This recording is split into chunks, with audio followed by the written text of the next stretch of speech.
Okay, so let's just try to finish up the sugya of Tallit Shula. So,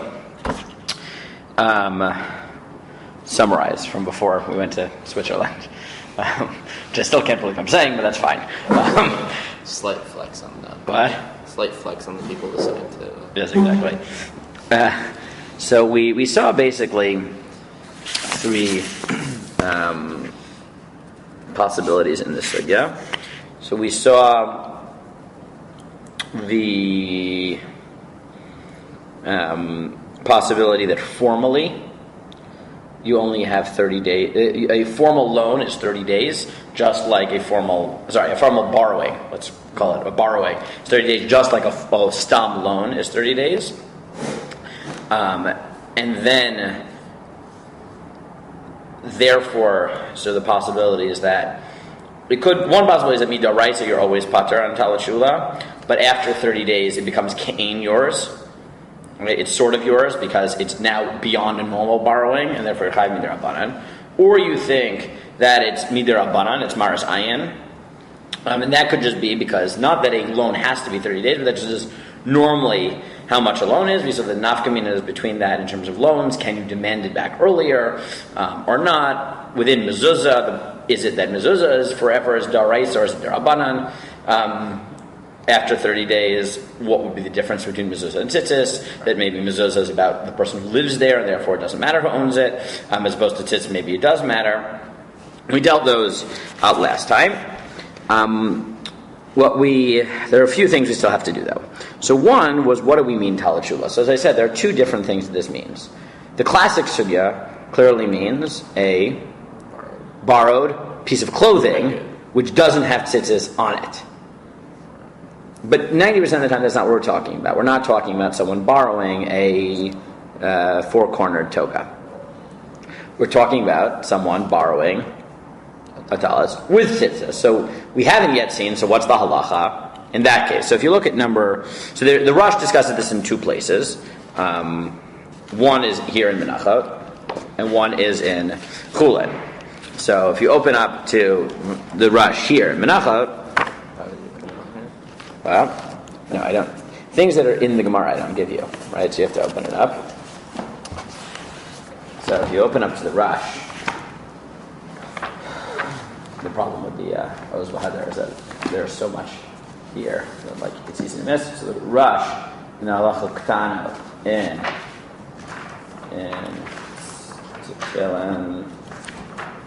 Tzitzis. There we go. So I'll show you at the end of Aleph.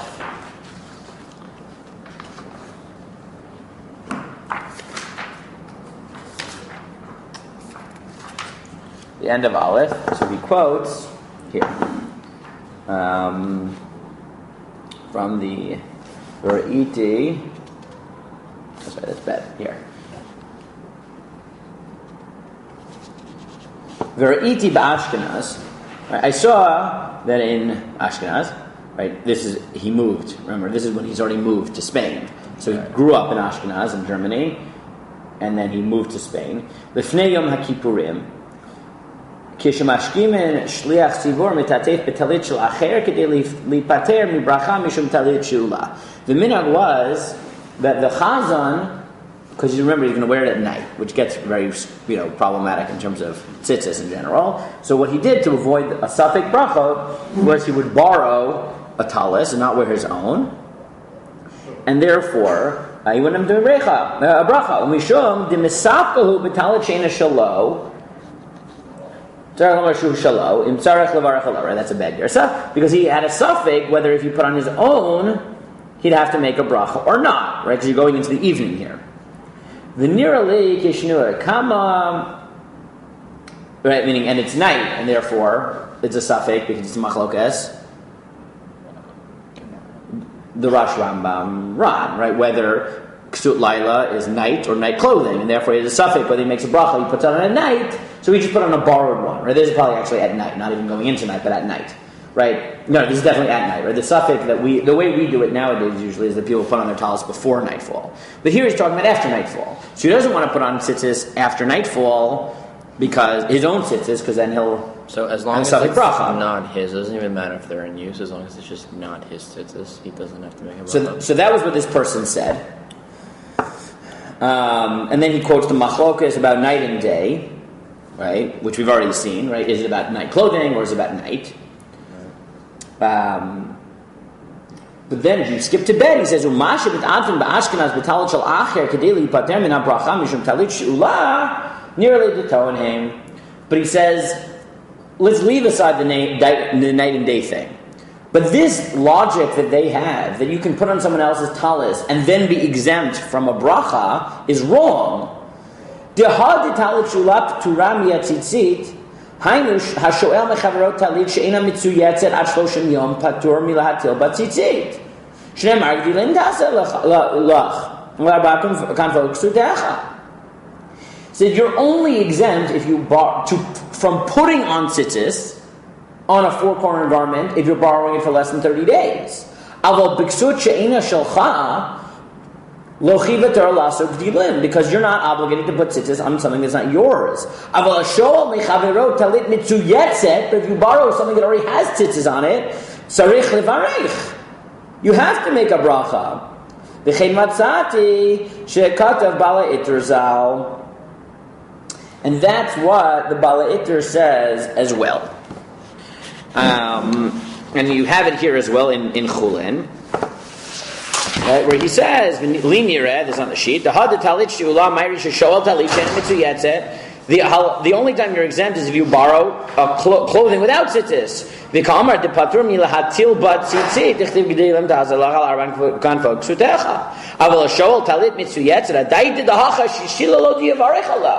And he says, now he's a little bit clearer. And he says, you know why you have to make a bracha? Because if you lend someone a beged with tzitzis, you're lending it so that they can be mekayim the mitzvah. And if the only way you'd be able to make a bracha is that it's yours, so then he'll give it to you as a temporary gift. Right, so in halacha we have two ways that you could give something to somebody temporarily. Now this is like the most lumdish thing in the world. One is to lend it to them. Now if you lend something to somebody, you own it, they're allowed to use it. The other way is what's called a matana hamanat la'achzir. What's a matana hamanat la'achzir? It's a full gift, meaning I give my phone to Daniel and I say, it's yours, on condition that you give it back to me by 9 o'clock tonight. So then, until 9 o'clock tonight, it's yours. If you don't give it back to me at 9 o'clock tonight, you know what happens? Retroactively, you stole from me. Because I gave it to you as a gift on condition you give it back. But if you don't give it back to me, I never gave it to you. Is that what we do to avoid, like, Kriya, the Kodal and stuff? No, you don't do that. You do the other one. You do Sh'ula. You lend. You definitely don't want to do that. Oh, why? Because then it's yours. No, like, let's say I'm... No, you want to lend it because you want to borrow it because then it's not yours. If it's yours, then it's yours and you have to tear it, right? We do... No, I'm saying, like, I'm wearing a shirt and I don't want to have to tear it, so I give it to my friends. Not as a gift. Yours on condition that you give it back to me in 10 minutes from now. And then put it back on you? Yeah, and then... Oh, usually what people do... The Shmuel David usually says the opposite, which is borrow someone else's shirt. Oh, right? No, but I'm saying this way you can keep your shirt on. You give it to them on condition they give it back to you at like 5 o'clock. Theoretically, you could do that, right? And then you borrow the shirt, and now you're wearing a shirt. Yes, theoretically you could do that, right? Theoretically, that would be the same. It's a little bit more convoluted, but yes, it'd be the same. But it means that then you don't have to like change shirts or anything, right? Well, yeah, but he needs to do a kinyan, which means you have to take it off because you have to do a kinyan in order to own it. Oh, so you have to take it off anyway. So then it's just getting complicated. Right. And what's his proof? And he says because the Gemara says that if you borrow a shirt, ashol chaluk umeit lo meit ein rashai l'kroa. If you borrow a shirt and God forbid a relative dies while you're wearing the borrowed shirt, so then you don't tear kriya. Vim hodiu shehulech levaker et hacholeh. But if you tell the person, I'm going to. If Reuven says, I'm going to see my dying relative, and he borrows a shirt from Shimon, he does have to tear kriya. Why? and Mishalim lo pchara kriya, and then he has to pay him back. The avol bishal asher lekroa came in the other shalach levakar nachola v'kilu arsheu, because he told him, I'm going to see someone who might die while I'm there, can I borrow your shirt? Everyone knows what that means. The nagu, now, I have a little bit of machlokas with Shmuel David about this, because based on this halacha, Shmuel David tells people that they should borrow someone else's shirt when they go to the kotel, this way they don't have to do kriya. And I say, what do you mean? You're telling someone you're going to the kotel, so it's expected that you do kriya. That you will do kriya. And then he said, yes, but if you explicitly... No. But he says, tell them they explicitly do not have rishus, because this is just an assumption that normally someone would tell you. Well, no, I would argue that if you're borrowing the shirt for the kotel for the sake of not having to tear kriya. Well, that's what he says. So their assumption wouldn't be that you're tearing kriya because you're borrowing it. Right, so that's what Shmuel David thinks. And I'm like, I'm not sure. I get very uncomfortable with that. I don't love it. Because, it might technically work, but it might work, but I also feel like it's a haram that I don't love. So, but anyways, this is, we always get into this conversation, but it's about this rush, right? This rush here. And is that different? Or is that different in this case? More makil. Okay, anyways. And he says, we go even farther than that. The minhag is, v'nagul et'ativ b'talit shel chaver afilu below yediyah, mevarich, v'samchu al zeh denicha le'inish levin mitzvah b'mamoneh. Even if you borrow someone's talis without them knowing, the minhag is to make a bracha, because we assume that everyone wants you to be able to become a mitzvah, and they would let you use it. And therefore you can even make a bracha. But he says, if you find it folded, right? Fold it exactly as you found it, because people don't like when they find their stuff unfolded. Right? Nothing changes. But 700 years later, nothing changes. Okay, but what's the lumdus here? So one possibility is to just say, look, the way the Rosh presents it in Chulin, the machlokes he would have with the Chasmei Ashkenaz was simply, do the people give it as a matana manat lahachzir or not? Right? Meaning, the way he presents it here is that everybody agrees that you can only make a bracha on tzitzis that is yours. The machlokes is it yours or are you borrowing? Correct. Right? Is it being given as a loan or is it... But isn't it just different in every case? There's no specific... Correct, and therefore they just could be arguing about mitzias in terms of what are people assuming. But it's also possible that that's not the machlokes, because it could just be, you could have made an argument and said, no, you could have a machlokes about whether you could make a bracha on a borrowed talis. Because why would you say you can't make a bracha on a borrowed talis? Because you didn't have to put talis in the first place. You didn't have to put tzitzis in the first place, right? But you could say, but yeah, you're right, you don't have to put on tzitzis, but maybe you're allowed to make a bracha because it's not mufka from being a chefza shel mitzvah. You're putter. That doesn't mean it's valueless, right? The Rush's assumption is that if I'm putter, it's valueless. You could. Correct. The Rush's assumption is if you're not chayav, it's valueless and you can't make a bracha. He just thinks that they'll always give it to you as a matana, and therefore it'll be yours, so that you can make a bracha. But you could have argued, no, you're allowed to make a bracha for a more fundamental reason, which is, just like Ashkenazim paskin that women can make a bracha on a mitzvah zeisha man grama, maybe you're allowed to make a bracha on the talis because you didn't have to put on tzitzis, but once you did, it's a chefza shel mitzvah, and therefore you're allowed to make a bracha. On the other hand, you could say maybe this is different, because if you're not yet chayev, maybe the tzitzis don't count, or something like that, or don't count for you, because since it's a rishus, then it's a mitzvah kiyumis. Right, they don't have tzitzis. Tzitzis might be defined as putting tzitzis on a beged that requires them. Right? Maybe this is going to be a lack in the chefza. Right? So that may be why the Rush is convinced that even though the Rush would say that Ashkenazim say women can make bracha on mitzvah they're not chayav in, maybe you can't make a bracha on tzitzis on a beged you're not chayav in because it's just meaningless. It's just tassels at that point. Right? The chiyuv is what defines it as a chefza shel mitzvah. And I assume that's what the Rush thinks, which is why he's so convinced that it needs to be yours. The only machlokas for him is how do you conceptualize it, as a borrowing or as a temporary gift? Okay, before we look at the halacha, and again, whatever we get to, we get to. Whatever we don't get to, we don't get to. Let's do the Rambam. I should have told you to bring your Rambam, but it's okay. I want to move through it quickly. So I'll give you the Rav's analysis, basically, of the Rambam. It's a very short. This is the last piece in the Lumdish part, where he has hashkafa at the end of the book. But the last and the halachic pieces is about this. Rambam, basically. What? Like the Rambam at the end of all these. Yes, exactly.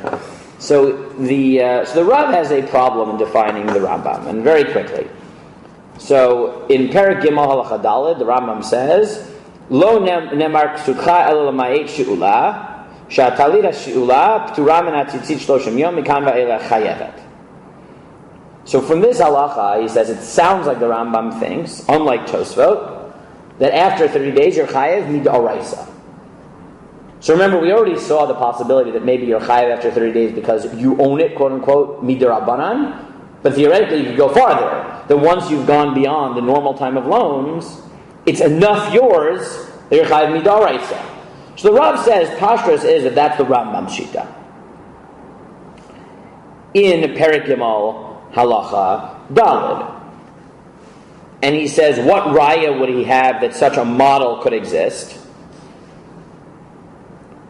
That even though there's a halacha you need to own it, after 30 days it becomes enough yours that you're chayav mid'oraisa. What would be the raya that a model like that exists?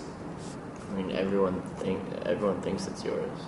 No, but what would be a halachic model to say that could be? That even though it's not technically yours, after 30 days it's enough yours that you're chayav mid'oraisa.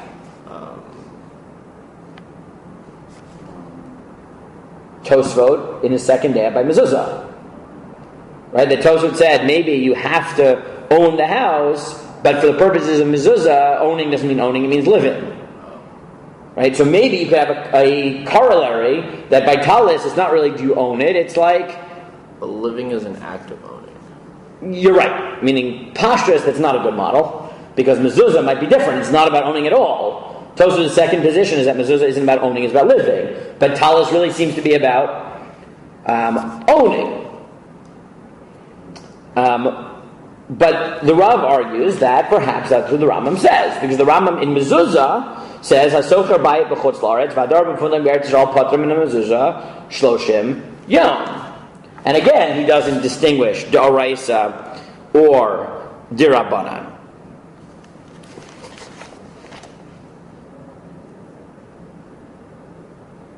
And he says, okay, but why would you think that after 30 days it becomes his enough that he'd be chayav mid'oraisa? Why would you think that? Because So he that's said, the normal time for so he said, if you followed Rashi, that just like by halva'a, it's not just that people normally lend it for 30 days, but halachically, 30 days is the normal loan, and anything more than that is something deeper. Right? It's not the stam. So if you hold like Rashi, this is mid'oraisa, that a borrowing, right, an act of borrowing, the default is 30 days, and more than that, it's like a unique type of borrowing. So maybe that's why you would say after 30 days, it becomes yours enough. And he says, why would I think that? So he said, maybe I'd say it because he points out that a katan who borrows has to pay back when he gets older. And he said, well, why is that true conceptually? He gets older when he becomes an adult. When he becomes an adult. Right? I mean, he became older the same period he was borrowing. While he's borrowing, he becomes older, so as soon as he becomes an adult, he has to pay back. So he said, why?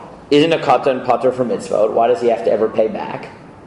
And he said, it's very simple. The reason you pay back alone is not because of the mitzvah alone.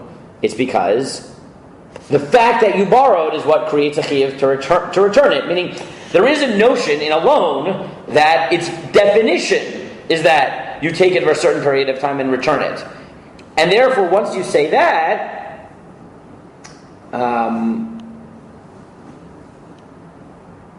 then therefore you could say that, look, if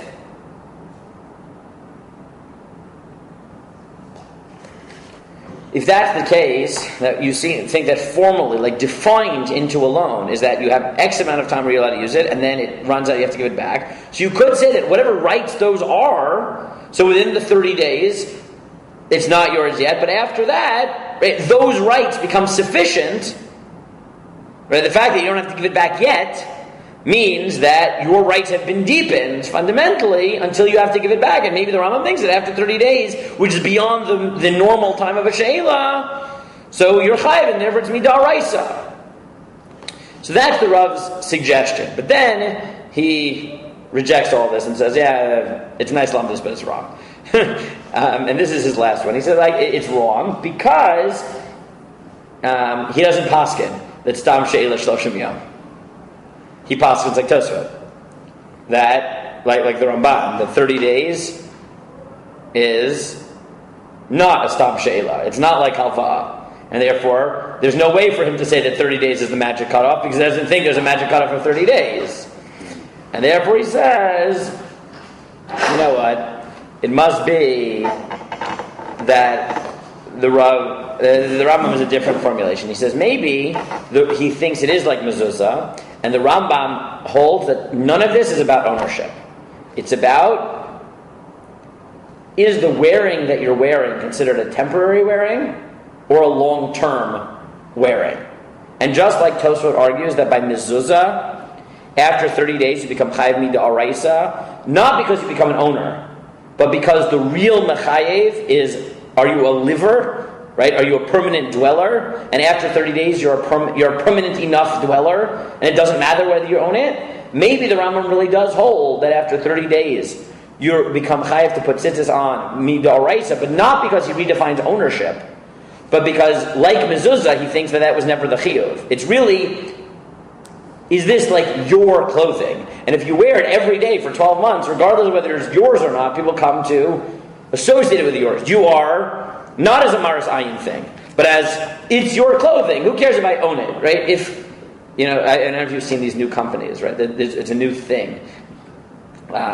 Essentially what Jews do with gemachs, right? Where if you need like a fancy dress for a wedding for one night, you can borrow it from the gemach and give it back.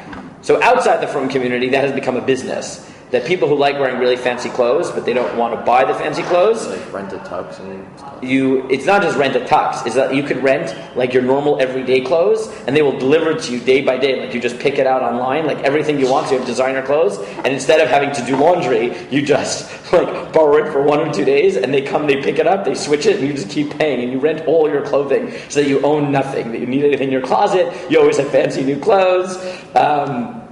Sounds expensive. Wow, that sounds really expensive. That sounds like if you can afford that, you can afford the fancy clothes in the first place. Yeah, so they have different ones. Like they have ones where people do it all the time, and then they have ones for like special occasion. Meaning, not what a gemach is, like not a gown, but like any formal event. Like the things that you wear once a month, right? Like there's the places, there were always rentals for things you wear once in a lifetime, right? Like there's a wedding dress or something like that. This is more like you don't want to wear the same mid-level dress to, your prom one week and then, your high school graduation the next week and whatever. So you get a few. So the point is that it could be that until 30 days, people view it as like, and you relate to it as, this is like my, this isn't, it's not the way that like everyone, that red sweatshirt, it's like, right? That's Daniel's. Like when I wear my Roots sweatshirt, it's like, okay, like that's associated. It does. If I told you after 6 months, by the way, it's not mine. I borrowed it from my brother-in-law or whatever. It's not true. It's mine, right? You would say, okay, but still, like I identify with it. So it could be that the Rambam, just like by mezuzah, Tosfot said that the lomdus is not, are you an owner? It's, are you a liver? It could be that the Rambam thinks that the halacha by she'ula is that after 30 days you become chayev, not because you own it now in any formal way, but because what he really wants is that you're wearing your clothes. And at some point, it doesn't matter who owns it. It's your clothing. You become identified with it. It's your normal attire. So that's what the Rav suggests. Okay, that's the end of Lamdos. We have like 5 minutes to go. So let's just look at halacha quickly. You can read through it. I just went like halacha no sekim, but let's just look at Shulchan Aruch. Shulchan Aruch says, Hashom mechaveru talit she'eino mitzuyetzet, patur milahatil batzitzit kol 30 yom. Dechtiv ksutcha lo shalachim. So, if you borrow clothing without tzitzit, you are exempt for 30 days, because it says your clothing. Aval achar 30 yom chayav midirabanan. After 30 days, you are chayav midirabanan. Mipnei shenira kishelo, which sounds like he holds like the Maras Ayin one. And the Ramah says, and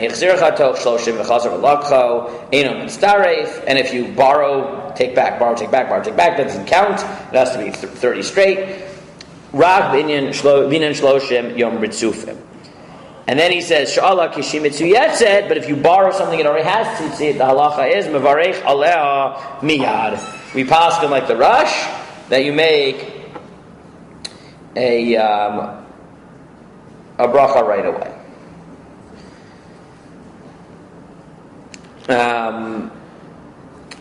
The Taz, though, says as follows, and he says maybe there's a distinction. Maybe it's only a talis, like what we call a talis, that you would make a bracha on. But if you would borrow somebody's clothing, which happened to be four corners and had tzitzis on it, you wouldn't. Which is a distinction that the Rush didn't make. Why? What's the logic? I mean, I guess you don't. Because he says, look. And it's a more modern thing, but you just don't view it as a talis. Yeah, exactly. I mean, remember the Rush's argument? He gave it to you as a matana manas achshav you've been mekayim the mitzvah. What does it matter? If it's a tal, no, because remember, according to the Rush, you need to own it. And he said if you borrow it, he's going to give it to you to mekayim the mitzvah. So he said if you go to shul and someone gives you a talis, the only reason you're borrowing a talis is l'shem mitzvah. But if you borrow somebody's sweatshirt, maybe you borrowed it because it's cold. If it happens to be four cornered, that's not why he gave it to you. So there's no reason to assume that he's going to give it to you in such a way you become the mitzvah. He's giving it to you because you're cold. Nowadays, I don't think this would really apply because, like, the only two things that we really have tzitzit on are talis and tzitzit, right? But both of those you only wear for the mitzvah. And that's exactly his point. And that's why the Taz says, nowadays, if you're borrowing something l'shem mitzvah, of course you make a bracha on it because that's why he gave it to you. But if you had a four-cornered bag, and maybe you wouldn't. But by what we call a talis, yeah. Right? Then that's why he thinks that you make a bracha right away, because there's that psychological assumption that the person giving it to you is going to say, do whatever you need, take it as a matana manach lach or whatever, in order that you could be mekayim the mitzvah.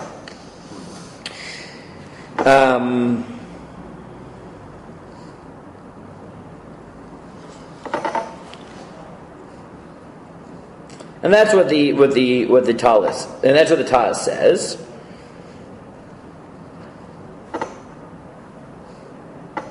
But the Taz also notes that he thinks this is only a talis that you borrow to put on for all of davening.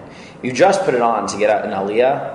He thinks you don't make a bracha because then you're not doing it l'shem mitzvah. You're doing it for kavod hatzibur. What if you're doing a communal talis? Ah, good. So I skipped that line in the Taz, but let's just look at the Mishnah Berurah because we're running out of time. So let's look at the summary. So look at Mishnah Berurah. He says, Patur, he says, V'amatil b'tzitzis u'mevarech lo hifsid, kamo nashim shechol levarech ha'mitzvah zman grama. So remember I said you could have made the argument, the Rush didn't, but remember I said you could make the argument that you're allowed to make a bracha even if you didn't have to put on tzitzis, having nothing to do with the Rush's matana manas lahachzir, but simply because in general, maybe just like women can make a bracha on a mitzvah zman grama, you can make a bracha on tzitzis you're not chayav to put on. That's the Mishnah Berurah. Right? I mean, he's quoting Rishonim, but we don't have time to get into where it all comes from. And therefore he says, first of all, he thinks you're always allowed to make a bracha. Then he says, "Mevarich aleh, v'yesh machmirin v'tzokin shelo levarich ela im kei nasan lo beferish b'matam manas la'achzer." He said some people are machmir and say you can only make a bracha if he gives it to a matana manas la'achzer. Who's that? The Rush. And we talked about why it might be different from a normal mitzvah zeishes man grama. But he says, "Rov achronim maskim l'shpsach shulchan aruch." But he said most people think you can because they think it is a matana manas lahachzir. He gave it to you so you could. He says lechatchila, it's best to just ask the guy explicitly, can you give it to me as a matana manas lahachzir? Because then there's no doubt. Again, he passes like the Taz. This is only by a talis l'shem mitzvah, but not regular clothing. Some people, though he notes, argue and say you can always make a bracha. He said if you want to avoid making a bracha, so then have in mind not to be kona it. But then he says at the end, the calls of a talit shel ish prati. This is only if you borrow your friend's private talis. But if you borrow the shul's talis, you always have to make a bracha. Even if it's like for just an aliyah. No, meaning if you wear it, like you borrow it for all davening. He says, why? Why would you think? You're doing it for the mitzvah. Because the shul bought it for people to use it l'shem mitzvah. Yeah. And you're a partner in that shul. So obviously you do. But he says, and he said, if that's the case, that it was literally bought for you and you're a partner in it, so do you have to make a bracha even if you just go up for an aliyah? Yeah. Yes. Right, you would. Oops. Whoa, 1 second.